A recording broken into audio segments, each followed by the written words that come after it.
Oke, assalamualaikum warahmatullahi wabarakatuh. Sini saya akan menjelaskan tentang Aniovic Modeling Language, itu nama kelas diagram. Oke, anggota tim kami adalah Dedi Putra Suryadana, NIM 001. Saya sendiri Muhammad Rizky Pratama, NIM 044. Ramdaniel Octavian dengan NIM 1815014. Syauki Abdullah dengan NIM 34 dan Yandin NIM 006. Oke, kita jelasin dulu apa itu kelas diagram. Jadi, kelas diagram itu adalah diagram yang paling umum dijumpai di permodelan berbasis UML, Unified Modeling Language.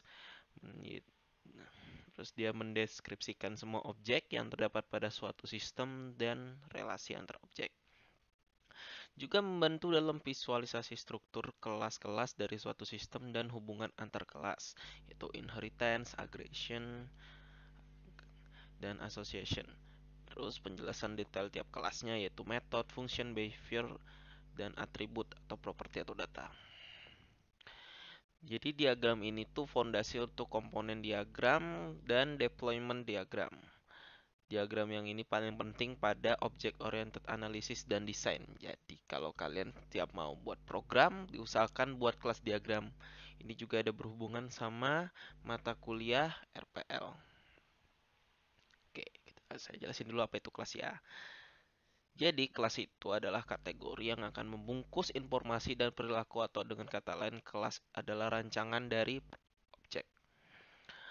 Sebuah kelas itu biasa dideskripsikan dari struktur dan perilaku dari objek. Objek diproduksi oleh kelas dan menjadi bagian dari unit suatu aplikasi. Kelas didefinisikan terbentuk dari atribut dan operasi. Nah, oke. Kelas. Oke, ini objek.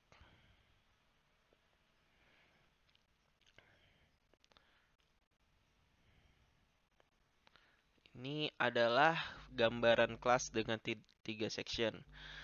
Sini nama kelas itu mesti unik. Ini unik. Mesti unik, nama siswa ini pasti unik. Harus beda dari yang lain. Karena cuma bisa dimiliki setiap kelas. Cuma dia sendiri yang megang. Nah, atribut ini kalau biasa di program tuh kita sebut sih variabel sih. Jadi kalau ya tadi yang saya bilang kan, kalau ada kelas ada atribut. Nah, biasa di variabelnya itu isinya adalah elemen-elemen data-data kayak NIM, nama, alamat, atau umur ya, yang semacamnya, yang supaya bisa memenuhi satu kelas tersebut. Oke.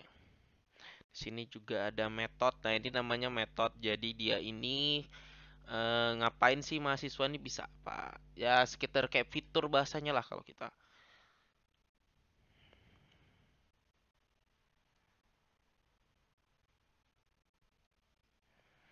Oke.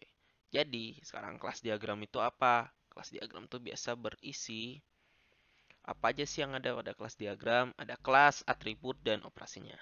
Kedua, ada relationship, yaitu relasi yang terjadi antar objek. Nanti saya jelasin dengan tabel kelas diagramnya. Terus ada constraint terhadap objek-objek yang saling berhubungan. Jadi hubungan antar dia nih apa aja sih? Kayak kalau di database itu kan antar tabel selalu ada hubungannya, dia tabel 1 antar tabel 2 ini ngapain. Terus ada inheritance. Nah, saya jelasin dulu buat kelas diagram. Saya buk saya saya jelasin dulu ini relationship nih isinya apa aja dan yang lain-lain. Kalau kelas, dari kelas dulu, dari kelas itu ada nama kelas, atribut, dan operasi. Kalau relationship itu kan tadi yang saya bilang relasi yang terjadi antar objek. Berarti relasinya itu diantaranya adalah association, direction association atau asosiasi satu arah, ada juga asosiasi dua arah, dependensi, agregasi, komposisi, realisasi, dan generalisasi. Oke, itu nanti bakal saya jelasin di slide selanjutnya. Dan juga constraint. Constraint itu spek tipe dalam menentukan batasan nilai atau berbagai kondisi. Inheritance tuh organisasian, jadi ada pewarisan. Jadi dalam di atasnya kelas tuh ada inheritance, jadi ada bapak-bapaknya lah kalau bahasa kita. Oke, visibility. Jadi visibility itu adalah ketampakan suatu atribut atau metode yang dimiliki oleh suatu kelas. Jadi kalau di ini kan berarti lebih kayak ke access modifier. Nah, itu biasa apa aja? Ada publik, jadi bisa diakses sama kelas lain. Private, aksesnya tuh terbatas buat kelas sendiri. Jadi misalnya ini khusus kalau private. Protected bisa diakses sama subkelas. Bisa diakses sama subkelas, tapi bukan berarti bisa diakses sama kelas sebelah.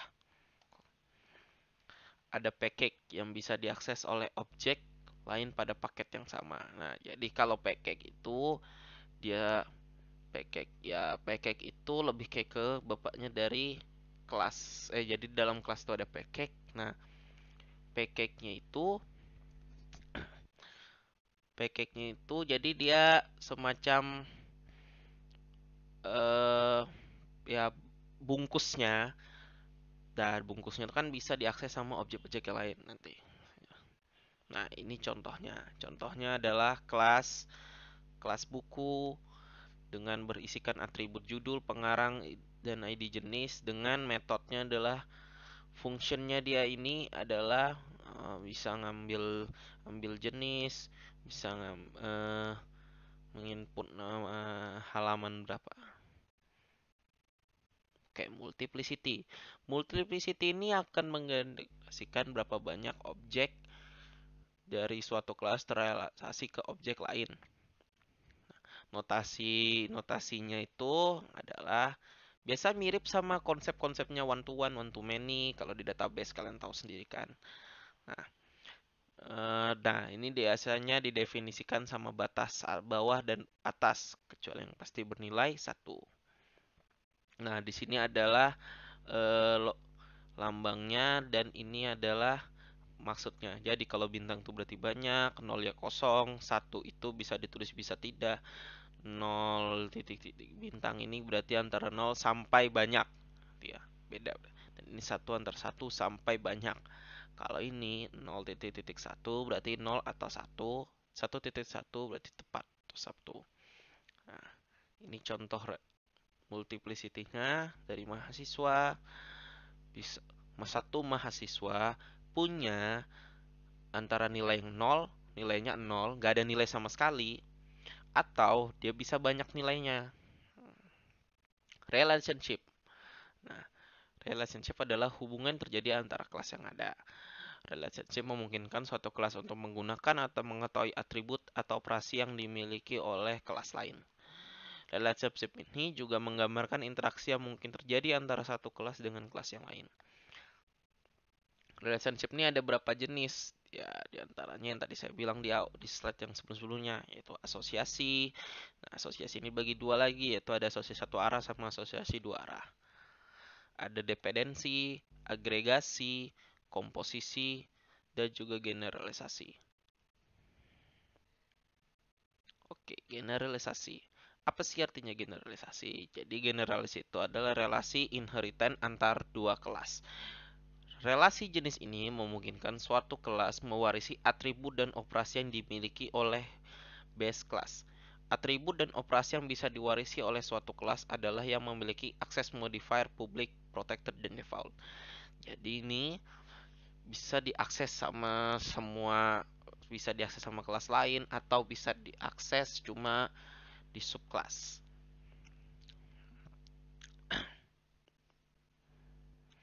Bentuk relasinya ya begini. Manusia ini dengan atribut nama string, dan manusia ini dia ngapain aja. Petugas, bisa jadi petugas, bisa jadi anggota.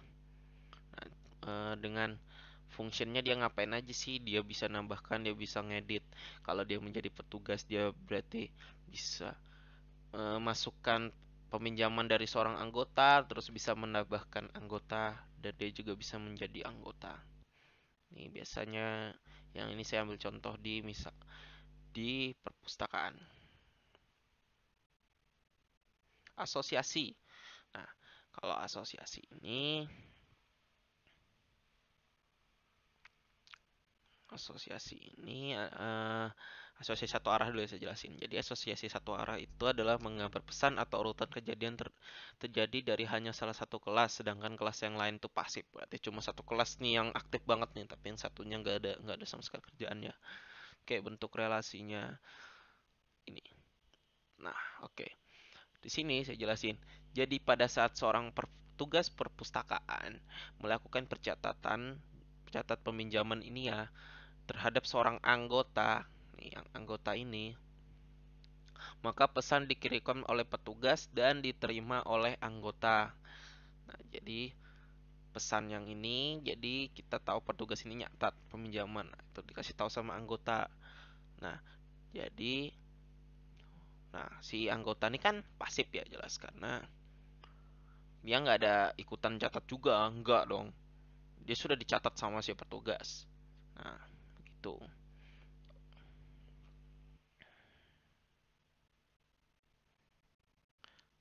Oke. Asosiasi dua arah. Nah, kalau yang dua arah ini kalau terjadi ketika salah satu kelas mengirimkan pesan kepada kelas lain, kemudian kelas lain mengirimkan pesan kepada kelas yang mengirimkannya, berarti bolak-balik gitu. Pesan. Kayak relasinya begini. Nah, jadi pas petugas ada anggota nih, ada yang baru mau masuk anggota nih, mau daftar. Nah, daftar jadi anggota perpus kan. Nah, yang berarti anggota ini menyerahkan semua identitasnya untuk biar bisa diproses sama petugas. Nah, habis itu kalau dia sudah selesai, petugas sudah menambahkan anggota, nah baru nanti petugas petugas ngasih kartu anggota perpustakaan gitu. Dependensi. Dependensi itu menunjukkan bahwa sebuah kelas mengacu pada kelas lainnya. Oleh sebab itu, perubahan pada kelas yang diacuankan sangat berpengaruh pada kelas yang mengacu. Bentuk relasinya ini. Nah, ada contoh ini saya jelasin ya. Anggota di sini mau pinjam buku. Nah, maka ada sebuah kelas yang bertanggung jawab untuk melakukan pencatatan peminjaman. Kelas ini akan mengetahui anggota yang meminjam dan membuat daftar buku apa saja yang dipinjam oleh anggota tersebut. Nah, jadi misalnya anggota ini mau pinjam nih.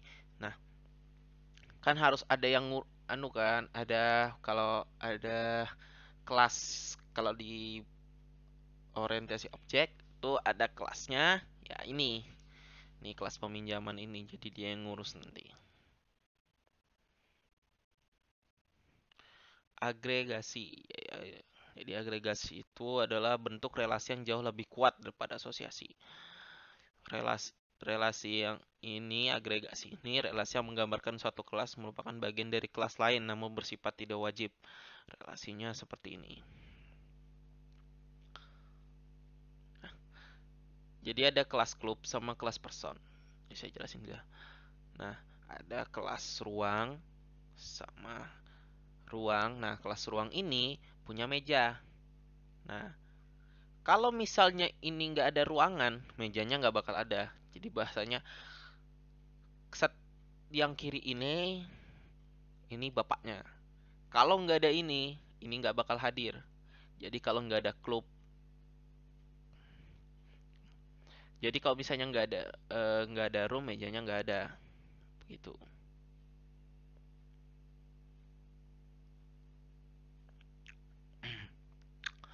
Oke, komposisi. Jadi komposisi adalah relasi paling kuat dibandingkan dengan asosiasi dan agregasi. Komposisi itu adalah relasi yang menggambarkan satu kelas yang merupakan bagian yang wajib dari kelas lain. Jadi ketika sebuah kelas dibuatkan berdasar kelas lainnya, maka gunakanlah agregasi atau komposisi. Ini komposisi ya. Ya. Oke, kuliah dan Fakultas Computer Science. Kampus ini punya fakultas. Fakultasnya namanya ilmu komputer. Nah, Kalau nggak ada kampus, ini nggak ada. Beda sama agregasi tadi. Ini contoh saya ambil yang komposisi. Kalau yang tadi sebelah agregasi. Cuma beda beda relasi aja sih. Tapi ini mesti ada. Kalau yang tadi kan nggak harus ada kan. Nah, kalau misalnya ini yang tadi. Nah, yang person tadi itu orang bisa bisa bisa nomor lain tanpa harus punya klub gitu. Nah, kalau yang jadi kan misalnya kalau klub ada personnya masih bisa lah. Yang ini kan kalau room ini kan kalau nggak ada room, nggak ada ruangan, mejanya nggak ada. Kalau ini kalau nggak ada klub, ya udah orangnya yang lain gitu. Nah, bedakan sama ini. Karena fakultas ilmu komputer itu mesti ada kampus. Nah, jadi kampus ini harus ada dulu baru ada ilmu komputer. Oke, realisasi. Realisasi ini bisa juga implementasi. Jadi ini penerapan suatu interface kepada sebuah kelas. Relasi relasi realisasi biasanya digunakan untuk mewajibkan suatu kelas memiliki suatu metode yang sudah didefinisikan bentuk rangkanya dalam suatu interface. Nah, ini contohnya. Contohnya ada yang petugas dan anggota ini punya metode yang wajib dimiliki, namun melakukan kegiatan berbeda seperti add sama update. Nah, nih.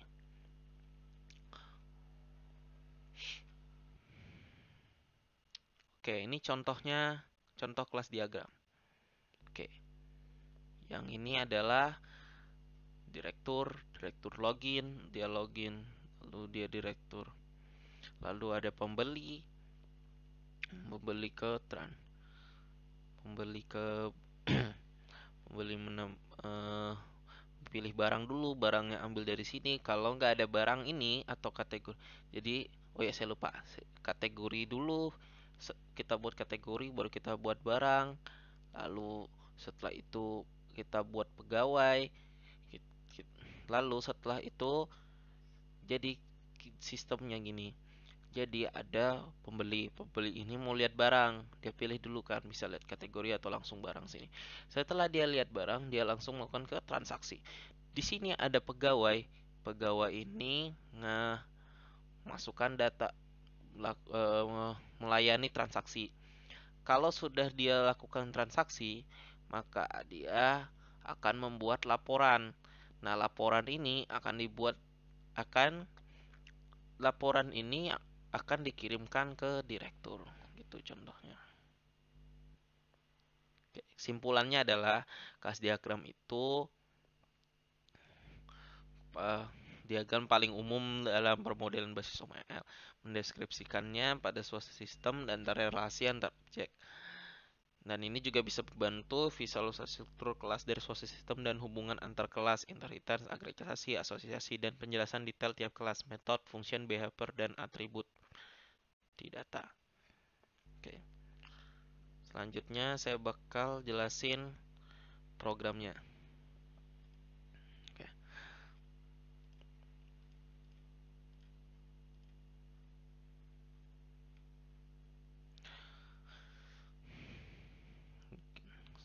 Oke, saya run. Oke, di sini harga tiket. Tiket ini uh,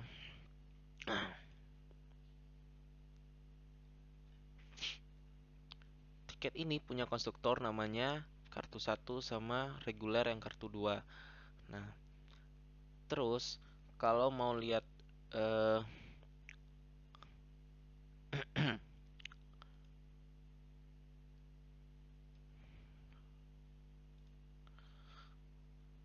lalu kita buat setter getternya, yaitu kita set dulu harganya, lalu kita kasih perlihatkan harganya, lalu terus kita set buat lagi tribun, lalu kita tampilkan tribunnya. Untuk yang reguler juga sama, buat dulu harganya baru tampilkan harga. Buat dulu juga variabel tribunnya, buat juga isi tribun, lalu tampilkan yang isi tribun. Nah, di sini kita tampilkan semuanya.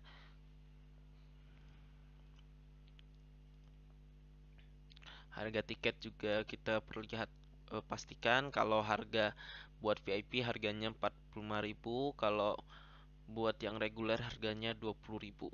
Oke. Nih yang ini ya. Nih sudah jelas. Nah, oke.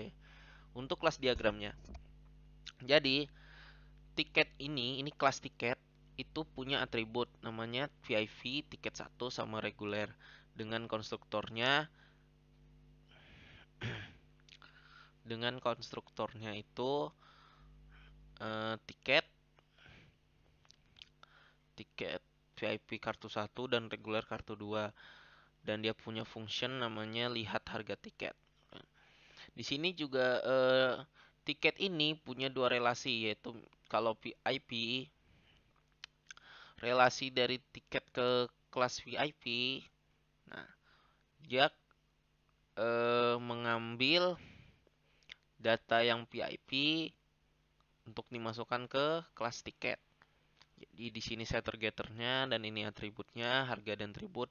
Sama juga dengan reguler. Reguler ini punya harga. Reguler ini juga punya harga dan tribun buat atributnya, dan juga ada setter getternya. Oke. Dan hasilnya ya ini ya. Ini harga tiket harga 45.000 dan tribun VIP yang harganya, dan itu VIP yang 45.000 dan reguler itu yang 20.000. Oke.